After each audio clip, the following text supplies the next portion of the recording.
Did you get my little bit of humor about the Chevrolet rear end braking? I heard it, just didn't acknowledge it. Okay, I got the semi-big hammer, and we're going to drive the shackles into the springs, or drive the spring back into the shackle.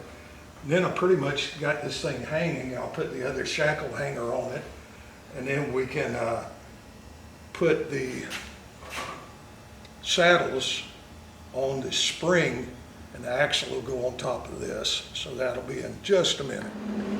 All right, what I'm going to do now, we've got the rear end in the car. It's centered. You can look down the center and see the shaft coming out of the transmission, and it pretty well lines up with here. And the way we did it, the rear end that was broke that I put in the first time, it fit perfect. Well, it was 5 inches from the backing plate to the saddle. So we adjusted it to where it's 5 inches on both sides.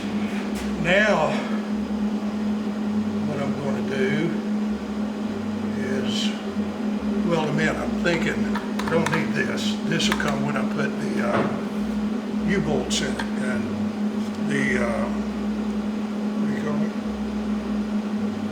Level. You put the rear end in at 3 to 5 degrees up. And the reason for that is when the drive shaft's spinning, it spins the bearings and the needle bearings in the U-joint. It doesn't freeze up.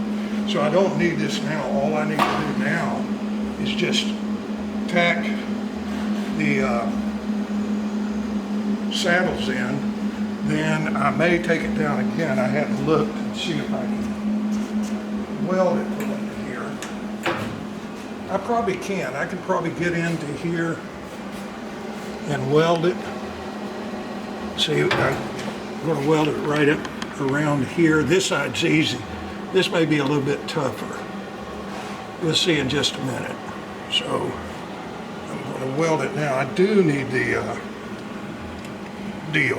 And what I'm going to get Emil to do, Emil, get that right, and come here and put it on the nose of the rear end.